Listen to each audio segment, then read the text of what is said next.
Basketball Season, written by Marna Coldwater, read by Mary Lea. When I was teaching public high school in the south side of Chicago, the only thing more exciting than football season was basketball season. Football may since have returned to its dominance, but at that time, Michael Jordan and the Bulls cast a spell on the city of Chicago.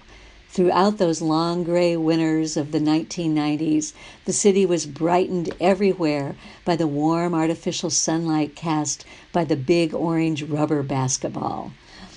Lee was our school's superstar. He was listed as one of the top 5 power forwards playing in public high school. He was 6'5", and what a smile. Although usually he'd wear his hair in tight braids, sometimes he'd pick it out and gain more inches with his big afro. Girls would beg him to let them braid it back down. Lee was aggressive on the basketball court. He dominated the rim. He put up the double-digit rebounds every game. He blocked shots. He muscled. He intimidated and could slam dunk once in a while, too. I was amazed. The big problem was Lee was wrapped up with this gangster disciplined street gang, the GDs, pretty deeply. Lee was already 19, but officially only a junior in high school. Although an excellent ball player, he was no Kevin Garnett.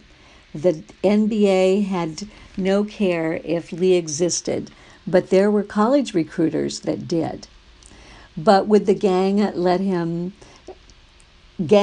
him killed or jailed before Lee could take advantage of the scholarship offers and get out of that rotten ghetto neighborhood?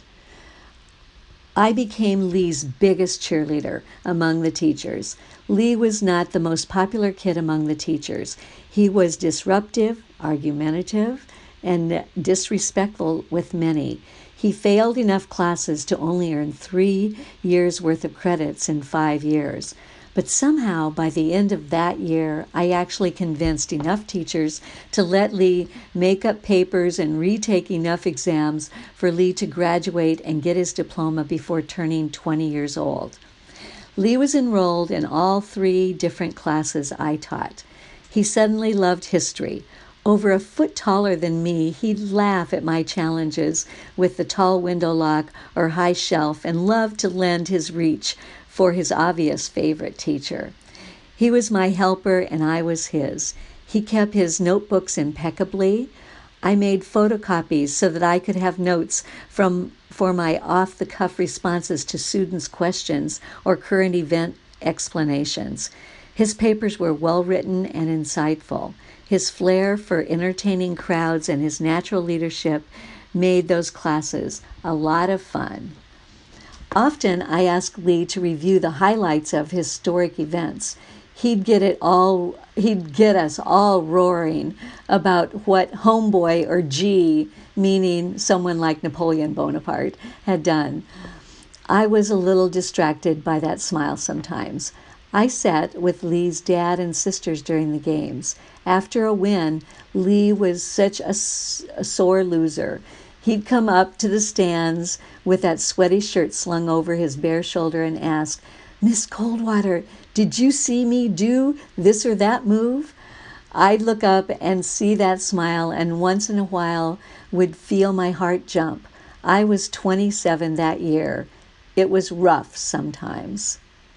Lee's mom died a few years earlier after a long struggle with breast cancer. Lee's dad, Nick, was receiving military disability. Lee was the youngest of 5 brothers and sisters, and he was the sweetest uncle to his adoring nieces and nephews. I grew quite attached to Lee and his family. I helped his dad with a resume and spoke with him for hours about his inventions and ideas. We mainly talked about Lee, though. Lee was a rarity in his neighborhood. His parents lived together happily. They owned their home.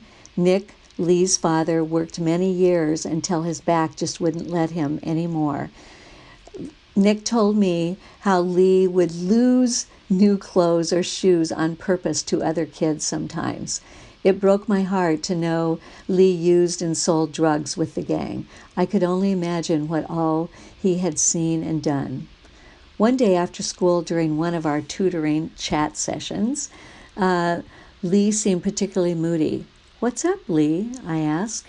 He kept rubbing his long finger with the thumb of his other hand. If I could just cut off this finger. "What are you talking about, Lee?" "Just this part." He gestured to the segment between the first knuckle and fingernail. Like the trigger part?" "Yeah." "What happened, Lee?" "I don't know." His eyes started to fill with water.